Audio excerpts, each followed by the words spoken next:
It's funny how quickly we adapt. Today it feels like Grand Seiko has been a staple of the watch game forever, but in a world where the oldest watch brands number their years in centuries, it's easy to forget that Grand Seiko has only been available to the wider world since 2010. And in that short time, it's gone from that cheap Japanese brand to one of the best. Here are the 5 watches I think made that happen.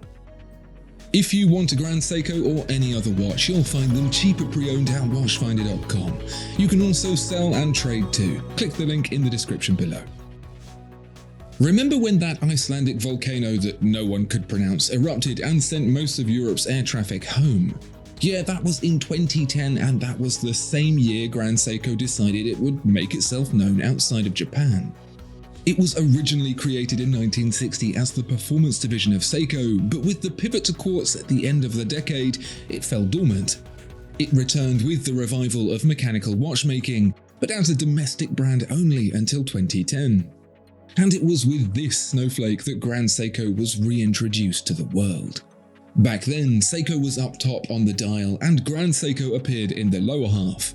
I remember the discontent when they changed that to the current arrangement, but I think they made the right choice. The 2 weirdly gothic letters have become part of the furniture, and so has the Snowflake. But it's an odd watch in so many ways. First of all, the watch Grand Seiko chose to attract the attention of luxury watch buyers the world over was the quartz. A special kind of quartz, but no less a quartz. This is spring drive, a quartz movement that uses mechanical energy instead of a battery, and a continuous sweep regulated by magnets rather than a stepper motor. So there's no ticking, but a glide of the heat-blued second hand. Funnily enough, that's not the hand that caused the most controversy. There's a power reserve indicator too, what was until recent years a mainstay of Grand Seiko design. Despite this being an automatic self-winding watch, it's there front and center. Grand Seiko really wanted people to be at odds with this watch, even down to the way it feels. That's because, despite it being a sizable 41mm across with pretty long lugs, the case and bracelet are both made of titanium.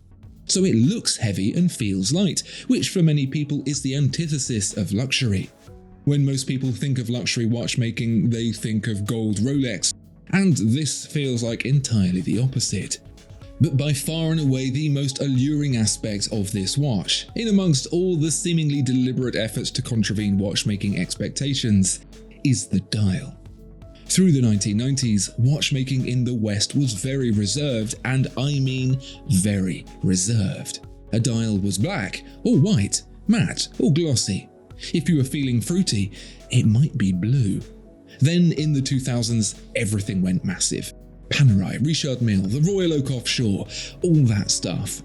And so to kick 2010 off with a dial that was refined and reserved yet also beguiling was exactly the move Grand Seiko needed to get the ball rolling. The Snowflake introduced the idea of using nature as inspiration for a watch dial, taking the colors, patterns and textures of the surrounding natural environment of Japan, which, let's face it, has a particularly fetching surrounding natural environment, capturing them on a tiny round canvas. In this case, it was the snowfields opposite the Shinshu watch studio where the watch is made, from which inspiration was drawn, and the feeling has been, in a most Japanese way, expertly captured.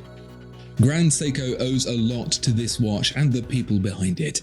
It did so much to not only show how different watchmaking could be within something that at a glance looked very familiar, but also connected the dots between precision and artistry, for which Japan is famous, and the watches it makes.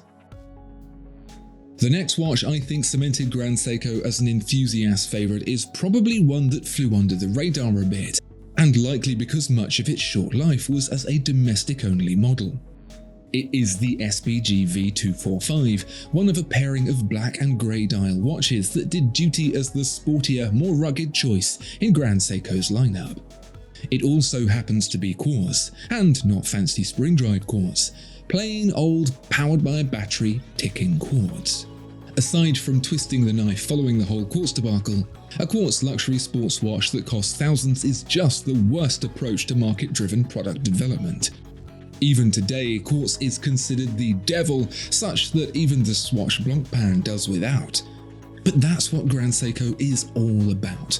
We'd call it something lame like subverting expectations or disrupting the industry.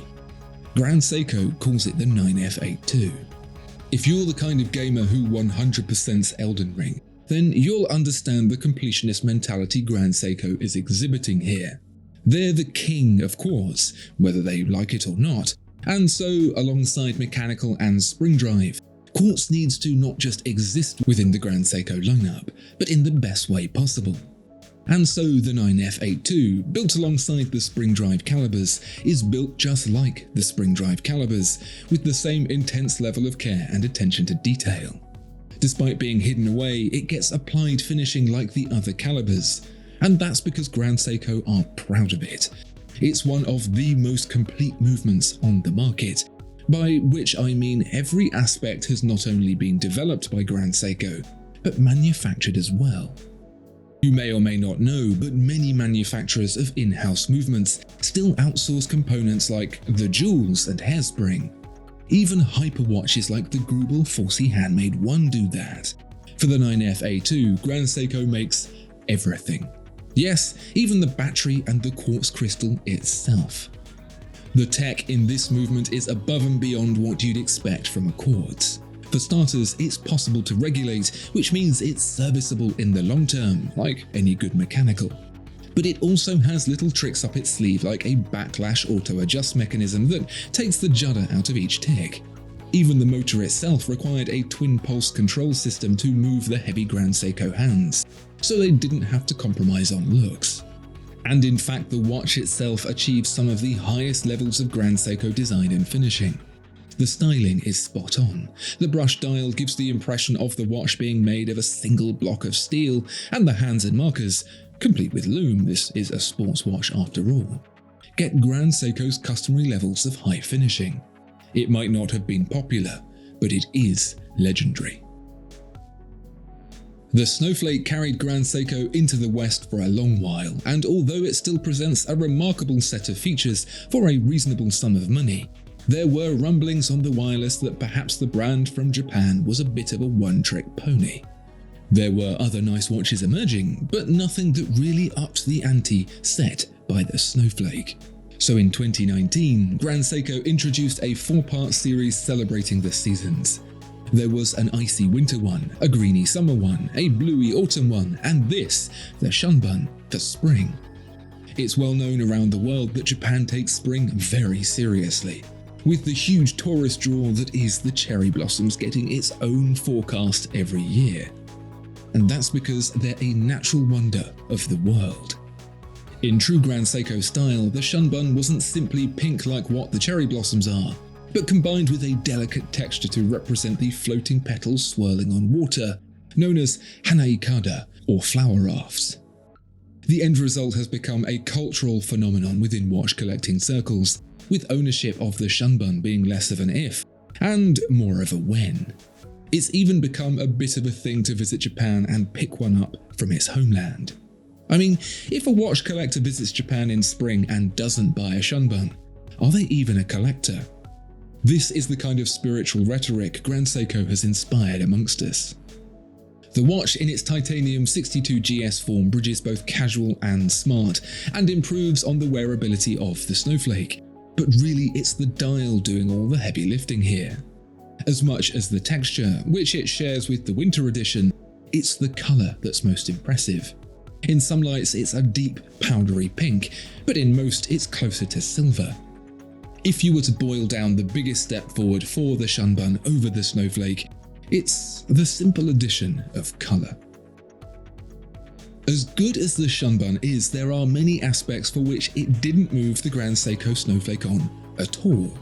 Same spring drive movement, same dial side power reserve, same thickness in the case. The watchmaker has made its mark for sure, but with rising prices, it needed to do something special to impress the next achievement upon its legacy. In 2021, we got that, the Omiwatari. Dubbed God's Footsteps, the Omiwatari's inspiration came from the moving sheets of ice that form over Lake Suwa, near the spring drive movement's birthplace in Shiojiri. A delicate blue complemented the rippled texture, which, like the Shunbun, could shift from a strong powdery hue to completely silver. By this point, Grand Seiko's au naturel escapades hadn't become old hat per se, but they didn't have the freshness and originality they once had. That's not to say the dial on the Omiwatari isn't a very pretty thing. It is. Just simply that the idea of nature-themed dials had become familiar. If the Omiwatari had simply introduced a new dial, it would have been an underwhelming moment for Grand Seiko, except the brand had three major tricks up its sleeve. The first is the absence of the dial side power reserve, which had put off so many potential buyers. With it clean and open, with limited text, it allowed Grand Seiko's famous dial treatment the breathing room it needed. And as such, it felt like a whole new experience. I'm not personally against the power reserve, but this watch really is better without it. Second is the case, which combines a 38.5mm diameter with a thickness of 10.2mm. It's not the thinnest watch in the world, but it is a fair amount thinner than previous spring drive watches, and with some clever sculpting of the case sides, reads even slimmer still. This gives the watch a much more high-end feel, closer to the Saxonias and Calatravas of the top dogs. This was all made possible by the final jewel in the crown, the 9R31 movement. That's a 3-day hand-wound spring drive movement. You might be thinking that this is the perfect watch for a power reserve, being hand-wound and now it's gone. But it's not gone. It's on the back instead. With an architecture based on the range-topping 9R02 caliber, the 9R31 is not only a functional improvement to the watch with its slender build and rearward power reserve, it also looks more premium, further elevating the Omiwatari. It was the first watch in the Grand Seiko collection that, to me at least, didn't feel compromised in any way, and yet it still entertained a price tag that compared incredibly favourably with its competition. The last watch isn't the most recent, and in fact was first announced before Grand Seiko had separated off and become its own brand, yet it stands as the unsung hero of the Grand Seiko collection. It doesn't even have a nickname, simply titled SBGD001. It has been updated since to switch the branding around, but is otherwise as it stood when it was first announced in 2016. This rather simple-looking watch actually represents some of the greatest artistry achievable within Grand Seiko, a creation of the micro-artist studio in Shiojiri. That simple case is 43mm of platinum. The plain white dial glistens with diamond fragments. And the spring drive caliber 9R01 is a work of mechanical artistry. The micro-artist studio is an amalgamation of Grand Seiko's best talents. There are barely 10 people there, each trained to master level in a particular skill. They are responsible for the most impressive works from Grand Seiko and Cradle, including the Ichi 2, and their work has been given the blessing of none other than Philippe Dufour. Like many things Grand Seiko, the caliber 9R01 is a simple-looking thing at first glance. But instead of 2 or even 3 days of power reserve, this spring drive gets 8, measured by the indicator on the right-hand side. And the glide wheel, seen poking out from behind the bridgework, that represents the sun setting behind Mount Fuji. The edge of the bridge is polished with the thickest, glossiest bevel you have ever seen in your life. Grand Seiko didn't want to go overboard in decorating the movement, and wanted to retain the reservedness the brand, and Japan, is known for, so they went all out on the sparing detail there is. It's the ultimate flex, proving their capabilities without getting needy. The fact this watch has existed for so long within Grand Seiko just shows the level of untapped potential that's there. So whilst we look back at an incredible decade and a bit since the brave pill was swallowed and the Snowflake was unleashed from the safety of the Japanese islands, we also look forward to the possibility of what's next. What watches do you think best mark the achievements of Grand Seiko in this modern era? Let me know in the comments below. Please like and subscribe as well, and if you'd like to save some money on your next Grand Seiko, browse the pre-owned selection at watchfinder.com.